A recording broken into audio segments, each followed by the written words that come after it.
Good morning. Good morning. This is Driving with the Myles. I'm a school teacher. I teach sixth grade through 12th grade social studies history. I also do driver's education. I've been certified over 21 years. I teach teens and adults. Every 2 years, we have to recertify. So, my last certification, I did we have to pick two topics: reaching students with ADD, ADHD. This is very important to me. I do have some family members who have these disorders, so I decided to take this professional development and enhance my skill set teaching students. So let's get right into it. I teach teens and adults. I have 20 years of experience. At the end, I need you to subscribe to this channel and get great knowledge on driving, prepping for the road test, and also driver's education, because this is a tool in life you'll always have. So let's get right into it. There are 6 ways teens with ADHD have when they're driving. They are at higher risk. So number one is they're 7 times more likely to be in 2 or more accidents, right? Because when you're taking medication to get that chemical balance to function properly, you are aware of driving situations, you make good decisions. I've been in the car with students who lose focus. The lights turning yellow, the lights turning red, and they're kind of in a trance. So we have these conversations with the student. I have that conversation with their parents. Oh, you forgot to take your medicine. Okay, so there's a lot of good information. I just want to keep going. Number 2, teen drivers are 2 times more likely to have a speeding ticket. You're not aware of the speed you're going. You're not focused on the speed. You're focused on maybe feeling the sensation of the car moving. So typically, over the last 7, 10 years, I see more of these students in class and I see more of these driving behaviors.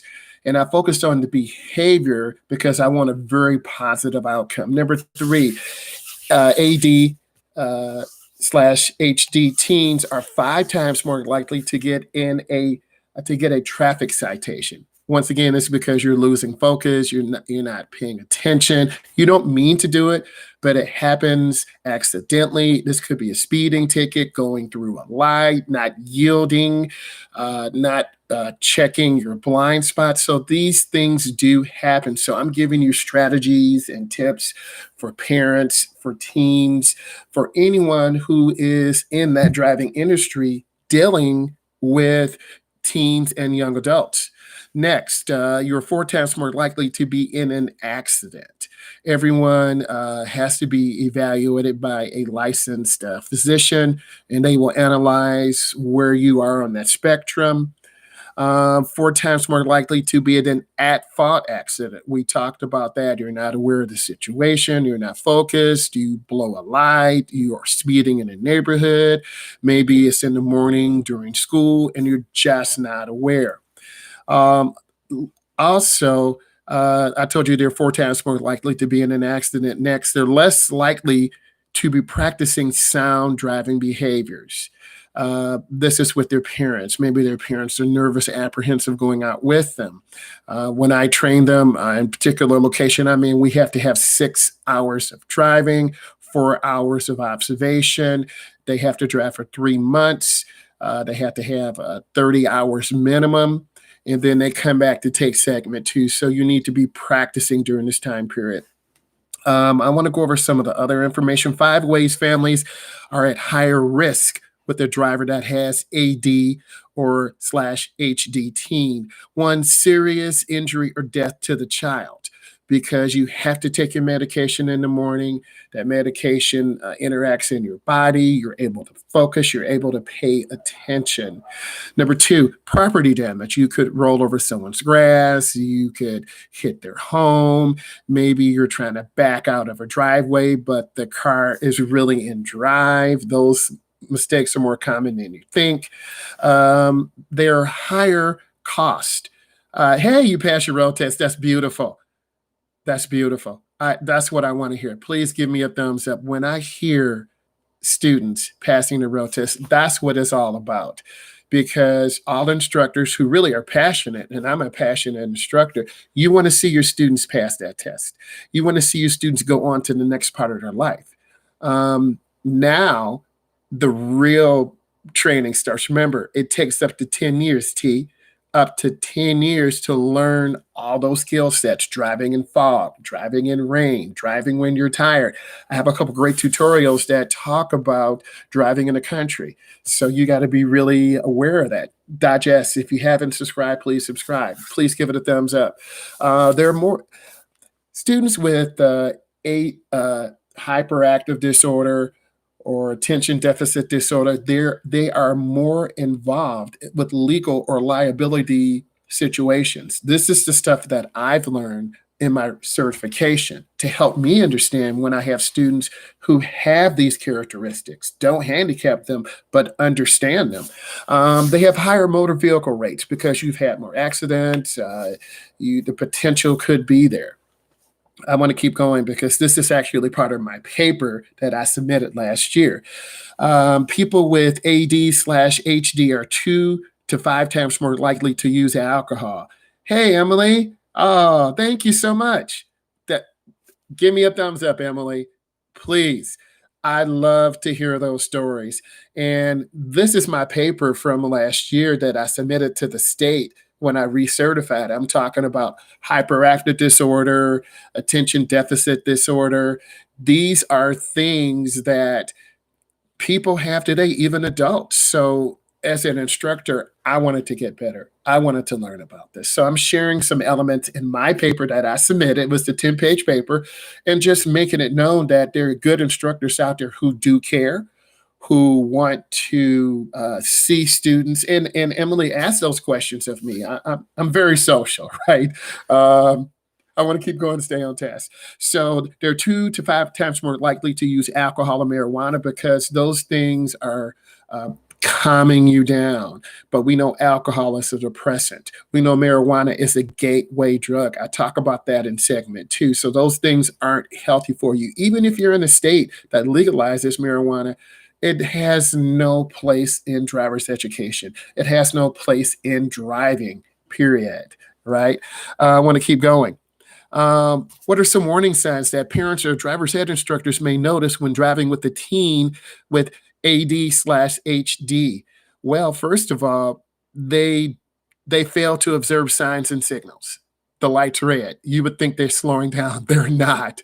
There's a stop sign. You think they're going to stop. They're not stopping. So instead of me overreacting, I analyze the student. I look at them. I look at their face. I look at their eyes. Are they just not aware? So I have to slow the car down. Number 2, failure to yield a right of way. That goes back to the signs. We've talked about that. So you really have to understand people. Number 3, poor eye contact, poor eye to foot coordination. A lot of beginning drivers have those things, poor eye-hand coordination. And as you practice and drive more, your eye-hand coordination will get better. Failure to observe all areas around the car. They're not checking mirrors. They're not checking the blind spots. They don't look. And then very slow to respond. That's common in a lot of beginning drivers. They're very slow to respond. The foot's still on the gas. The light is red. We're 7 cars away. How come their foot's still on the gas? I look at them and I say, what color's the light? I try to give them information. Again, I'm reading from my 10-page paper that I submitted. List 5 positive characteristics of a student with AD/HD or ADD. They're persistent, empathetic. They're sensitive to other needs. I'm a very sensitive person. I want all my students to pass. I don't want to see any students struggle. Have students struggled? Of course. I keep trying and trying and trying. They're intelligent. They're resourceful. They have a desire to be honest and funny. Okay. List 6 ways you can modify your behavior to deal with AD/HD or ADD.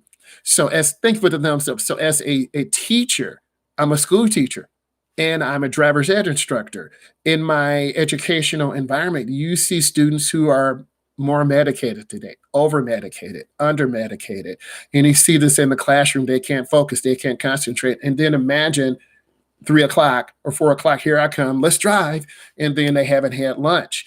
their medication is wearing off. So I have these conversations with their parents. It's totally different. You're driving a 5,000 pound vehicle, and your medication is wearing off, and you can't focus and concentrate.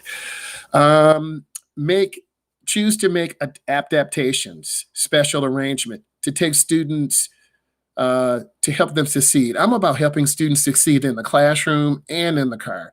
This is why I enjoy teaching driver's ed, also driving the students. It's a hand-to-hand process, right? I want students to know me. Hey, I'm a teacher. I care. I'm a dad. I'm funny. I got a good sense of humor. Let's laugh. Now let's take this love and energy into the car. Um, they don't listen to their peers. They're afraid to make various accommodations. Don't give up on a student. I've never given up on a student, right? I always make accommodations. I have that honest conversation with their parents. Whenever we're done driving, good or bad, I talk to my, hey, mom, hey, dad, how are you doing? And then I had a conversation, and they understand. We nod our heads and let's get better the next drive. I also document what's going on if a kid blows a light, doesn't stop at a sign, because it's about the student. It's not about me. And I always tell them that. Make and maintain high expectations. I make high expectations for myself. This is why I'm here on YouTube. Driving with the Myles. This is why I need all of you to subscribe. This is why I need all of you to give me a thumbs up. This is why I need all of you to leave comments, because you are the next generation drivers. Emily is the next generation driver. T is the next generation driver. So I am indebted, and it's my responsibility to prepare you for the next generation, 2021. I'm already thinking of content and ideas. So I maintain high expectations to give my best effort to help them succeed. Um, don't tell students what you don't want them to do. Instead, tell them and the behavior you want to see. I tell my students what I need to see. If you want to pass, I need to see a good hand over hand turn. If you want to pass the freeway part, I need to see you accelerating on the ramp. I need to see you check your blind spot and merge into that first lane. I tell my students what I need them, what I need to see. And 99.99% of the time, students hit that mark. What is an IEP? Okay, I'm in the educational field. Some of you may not know that. An IEP is the individual educational plan for students. Sometimes, occasionally, we get emails, hey, Driving with Myles, this student has an IEP. These are the things you need to do. And this is commonplace in 2020. Okay, in 2021, it's going to be more kids who are diagnosed. So an IEP is simply, there's certain things you need to do. I may have to read to test them. I may have to repeat certain things. I may have to explain things more. They may need more time on task. Schools call it a 504 plan. The IEP is reviewed annually by schools because people change. Right? So that's simply what an IEP is, just giving you some content to help you if you're on an IEP to understand that good instructors, student instructors who want to push themselves, share this. And we had this good conversation because I want you to be excited when you take driver's ed. I don't want you to be fearful. What stimulant medications are often prescribed?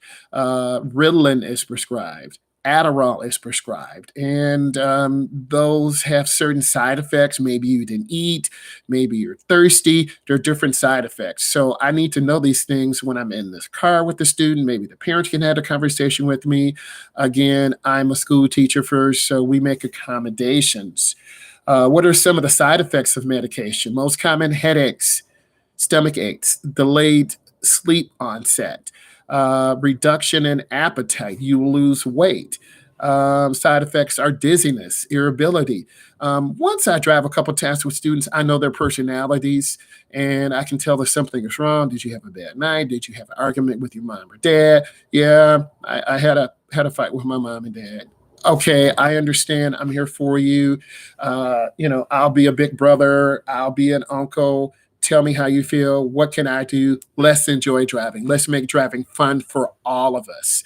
So driving can be a way to escape your problems, right? To drive for a few hours. Hey, I'm going to go out for a little bit. I'll be back soon. Okay, be careful. A person experiencing these symptoms, such as dizziness, may not want to drive. So these are some things you have to consider. Also, your ability to focus is a little bit off. The medication can help people be less aggressive, less impulsive. This also is important for people who do not want to be too aggressive or lose their temper while driving, because driving can be an emotional situation. You're going to have people cutting you off. You're going to have people tailgating you, flashing their lights. So I try to keep the environment relaxed and chilled. What are some non-stimulant medications?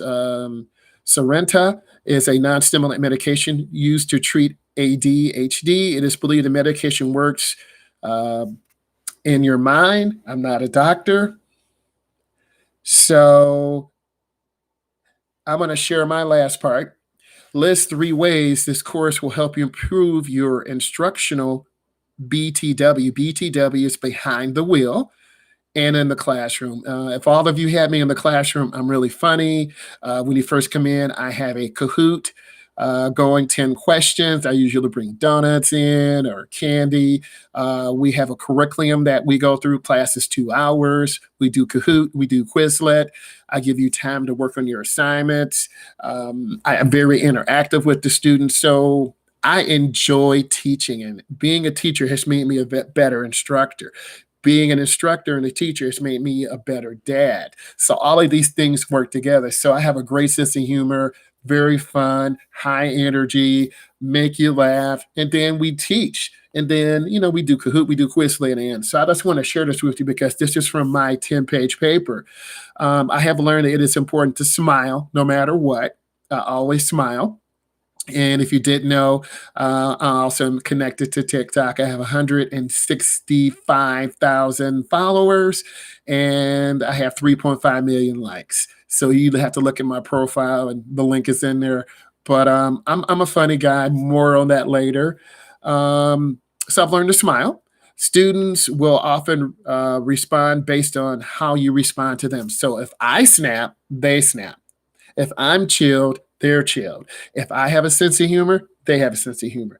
99.99% of the time, I have a great sense of humor. I'm laughing. I'm joking. I tell a lot of jokes. I want to know about you. Tell me about your family. Usually my students anywhere from 15 to about 25. I'm family oriented, grandmother, grandfather, mom, dad. So it's all about family. I'm a big family guy. That's very important to me. It is important to accommodate students with special needs and be willing to go the extra mile. Talking to mom and dad, reading that IEP, talking to a student. Well, how do you feel when you're out here? Are you nervous? Oh, I'm really nervous. I'm shaky. Okay, let's relax. Let's take a break. Let's get out of the car. I have that conversation because I want you comfortable. Let's keep going. It's important to communicate with parents and have strategies that can help a student at home because they spent a majority of their time at home. They only with me for an hour. And then never give up. And that's a good place to end. So remember, I'm a certified driving instructor. If you haven't subscribed to my channel, you need to, because I've been wanting to share this information for a really long time. And every 2 years, we have to take certification classes. So this is how to, train students, reach students with ADHD, reaching students with ADD or ADHD. This is actually from my 10-page paper I had to submit to the state. So I'll do another tutorial on this. I just want to say thank you. Leave comments, leave questions, subscribe to my channel. Some really exciting things are happening in the next few days. Thank you so much. God bless you. Subscribe to my channel.